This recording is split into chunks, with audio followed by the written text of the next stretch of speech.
MNTV और MNU Uttar Pradesh आज सीतापुर में है और सीतापुर के कुछ सीनियर सिटीज़न हमारे साथ में हैं। उनसे 2022 का जो चुनाव होगा, इस 2022 के चुनाव के संदर्भ में चर्चा भी करेंगे। मैं रविंद्र राणे और आप देख रहे हैं MNTV।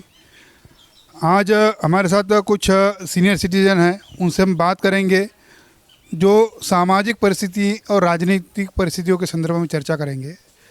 सर, आपका क्या नाम है? सुंदरलाल बौद्ध। सुंदरलाल बौद्ध जी, आपने आपकी उम्र 70 के आसपास होगी। मेरी उम्र लगभग 71 साल है। हाँ, तो आपने उत्तर प्रदेश में या पूरे देश में नज़दीक से सामाजिक परिस्थितियाँ देखी है, राजनीतिक परिस्थितियाँ देखी है। तो ये दिनों दिन परिस्थिति बदलती जा रही है और इस परिस्थिति ने भयंकर रूप लिया है। तो आपका क्या कहना है इसके बारे में? हमारा कहना है कि जो भी 2022 की अभी आपने बात किया, तो 2022 में ऐसी सरकार आए जो समतामूलक समाज की स्थापना करे, ऊंच नीच की व्यवस्था को ख़त्म करे, और जो विशेषकर है शिक्षा के बारे में, तो दोहरी शिक्षा नीति जो चल रही है देश में, इसको ख़त्म कर दिया जाए। गरीब आदमी जो है, अभी आपने देखा कि ये जो ऑनलाइन शिक्षा हो रही है, गरीबों के बच्चे खाने को पाते नहीं, वो कहाँ उनके पास टीवी रखा, कहाँ मोबाइल रखा है, कुछ भी नहीं है।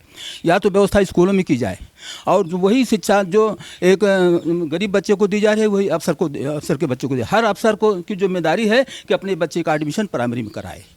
अगर एक शिक्षा हो जाएगी तो देश की उन्नति होगी, तभी जो देश का विकास होगा। सर्वप्रथम शिक्षा है, उसके बाद जो है खान पीन की व्यवस्था। हमने देखा है कि अभी जो अनाज की व्यवस्था चल रही है, अन्न वाली व्यवस्था, उसको 5 किलो देते हैं लोगों को, तो फ्री न दे करके मैन पावर का इस्तेमाल किया जाए। जो हमारा युवा वर्ग है उससे काम लिया जाए, काम के बदले दाम दिया जाए, क्रय शक्ति बढ़ाया जाए। जी हाँ, जिससे हमारे देश में रचनात्मक कार्य हो और जो है देश का विकास हो और देश जो है एक विकास की लाइन पे चल सके। अब लोग जो है करते क्या, हमको 5 किलो स्कूल मिल जाएगा, फ्री में पा रहे हैं काम। हमने देखा है युवा वर्ग बैठा हुआ है घर पे, उनको मालूम है कि हमको फ्री में बट रहा है। मैं तो कहता हूँ जो है बुज़ुर्ग हैं, बीमार हैं या विकलांग हैं या जो भी पीड़ित हैं, उनको इस तरीके की सेवाएँ दी जाएँ, लेकिन मैन पावर का इस्तेमाल युवा वर्ग के साथ ऐसा न किया जाए जिसको जो वो रचनात्मक कार्य करे, जिससे देश की उन्नति हो सके। जो नहीं, लगातार देखा जाए कि सभी की सरकार गई, कांग्रेस की सरकार थी केंद्र में, भाजपा की सरकार है, और उत्तर प्रदेश में कभी बसपा की सरकार रही, भाजपा की सरकार रही या समाजवादी पार्टी की सरकार रही। इन्होंने जो इस देश के युवाओं का जो क्रय शक्ति जो है वो ख़त्म करने का काम किया है। तो ये क्यों कर रही है, इसका क्या कारण है? नहीं, वो उनका ये है कि उनको जो है उनके ऊपर डिपेंड हो जाए, गवर्नमेंट के ऊपर युवा वर्ग डिपेंड हो जाए, और जैसा वो चाहे उसका जो है मोटिवेशन कर सके, उससे अपना जो है लाभ कमा सकें। ये है, उनके दिमाग को चेंज कर रहे हैं वो। और मैं चाहता हूँ कि युवा वर्ग स्वयं जो है सक्षम बने इस देश के विकास में। जब वो काम करेगा तो उसको कठिनाइयों का भी एहसास होगा। और अगर आप बैठे किसी को खिला दें तो जो जैसे ये मकान बना हुआ है, किसी ने इसमें खून पसीना बहाया है, और जिसको फ्री मिल जाएगा उसकी कीमत नहीं जानेगा। सीधी बात है। एक अल्टीमेटली गुलामी की ओर हमारा देश जा रहा है। जी हाँ, हम दूसरे के सहारे हो रहे हैं ना, दूसरे के सहारे होते जा रहे हैं। इसलिए मैन पावर का इस्तेमाल युवा वर्ग के लिए जो है काम के बदले दाम दिया जाए, के बदले दाम दिया जाए और उनसे काम लिया जाए, जिससे देश का विकास हो सके। बस हमारा सर, क्या नाम है? कन्हैयालाल। कन्हैयालाल जी, अभी सर जी से बात किया तो उन्होंने जो बड़ी बात कही कि जो युवाओं की जो शक्ति को बढ़ाना चाहिए, रोजगार बढ़ाना चाहिए, मगर देखा गया यही सवाल उसमें आता है कि भाजपा की सरकार अभी है 4.5 साल से, उसके पहले समाजवादी पार्टी की सरकार थी, बसपा की सरकार थी, मगर इन सरकारों ने भी रोजगार निर्माण नहीं किया है। इसी वजह से यहाँ का जो युवा है पलायन करके दिल्ली, नोएडा, गाजियाबाद जाता है या उधर साउथ इंडिया जाता है, महाराष्ट्र जाता है, कर्नाटक जाता है, ये लगातार जा रहा है। क्या इनमें राजकीय इच्छा शक्ति कमी है इन दलों में? नहीं, ये तो रहा।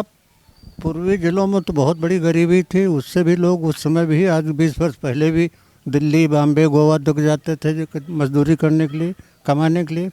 और परिस्थितियाँ इस समय जनसंख्या का इतना ज़्यादा बृहद विस्तार हो रहा है, जो विकास में बाधा बनेगा ही, जानो। जनसंख्या बढ़ रही है मगर उसके प्रपात में रोजगार निर्मित नहीं हुई ना भाई। रोजगार एक सीमित जगह है, खेती सीमित है, कितना आदमी करे। कोई लघु हैं, कोई सीमांत हैं, कोई सीमेंट खेतिहर हैं, जो अपनी खेती भी कर लेते हैं थोड़ी बहुत और मजदूरी भी करने जाते हैं। तो परिस्थितियाँ सब ऐसे बदल रही हैं। नहीं, आपकी जानकारी देता हूँ कि जैसे उत्तर प्रदेश एक बड़ा स्टेट है, क्षेत्रफल से ज़्यादा है, यहाँ पे ज़मीन उपजाऊ है, पानी है, सब है। वहीं अब देखेंगे केरल एक छोटा राज्य है। आज केरल छोटा राज्य है, केरल तो बड़े पैमाने पे लोगों को रोजगार देता है। तो ये राज्य की इच्छा शक्ति पर निर्भर नहीं है। देखो, छोटे प्रांतों में और वो शिक्षित प्रांत भी हैं बहुत एडवांस पहले से।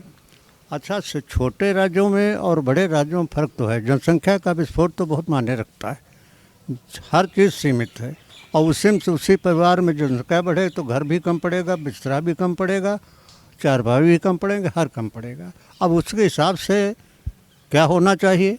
यानी जनसंख्या पे निर्भर होना। सर जी आइए, क्या नाम सर? BL किशोर। BL किशोर जी, एक शिक्षा के संदर्भ में मैं सवाल करूंगा कि शिक्षा के संदर्भ में बताया जाता है कि जो शिक्षा जो बनाई जा रही है इसमें पूंजीवाद की तरफ ज़्यादा झुकाव है, तो क्या कहें? तो इसे कैसे रोका जा सकता है?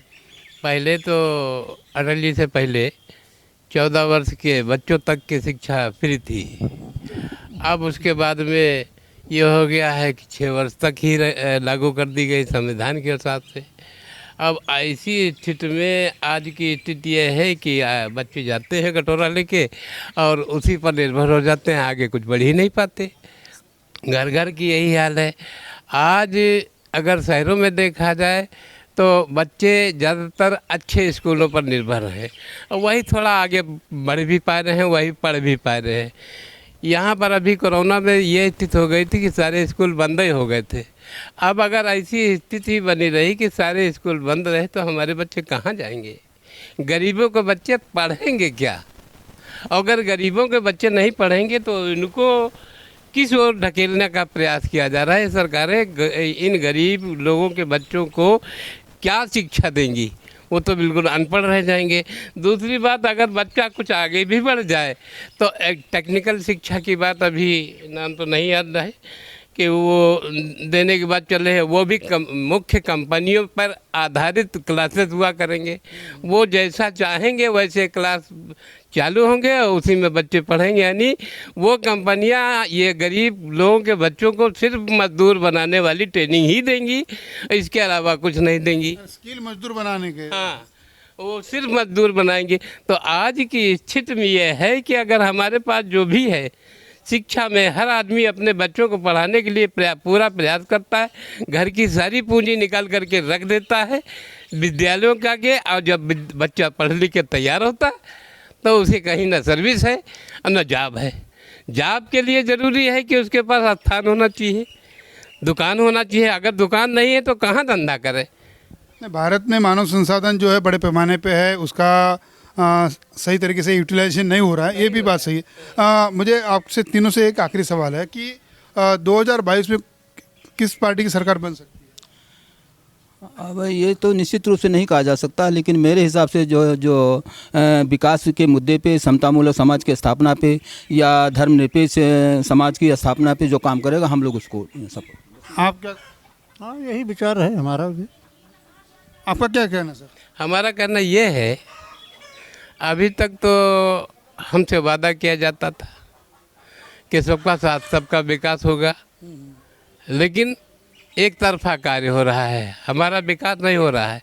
हमारे जो यंग पर्सन है, युवा व्यक्ति हैं, उनको धंधे ही नहीं मिल रहे हैं, और जिसको धंधे नहीं मिल रहे हैं अभी तक तो ये है कि वो धर्म के हिसाब से सोचता था, लेकिन किसी दिन तो उसे सोचना ही पड़ेगा जब उसके बच्चे के पेट में रोटी नहीं होगी, कपड़े नहीं होंगे, तो एक दिन वो सोचेगा ही, और उस दिन उनको सोचना पड़ेगा। परिवर्तन तो देश में आएगा ही, परिवर्तन जरूर आएगा। हमारे साथ सीनियर सिटीजन थे, उन्होंने अच्छी बातें कही एजुकेशन के बारे में, रोज़गार के बारे में, जो क्रय शक्ति ख़त्म करने का डिलिबरेटली काम किया जा रहा है, और एक दिन परिवर्तन होगा। आप देख रहे हैं MN TV और MN न्यूज़ उत्तर प्रदेश।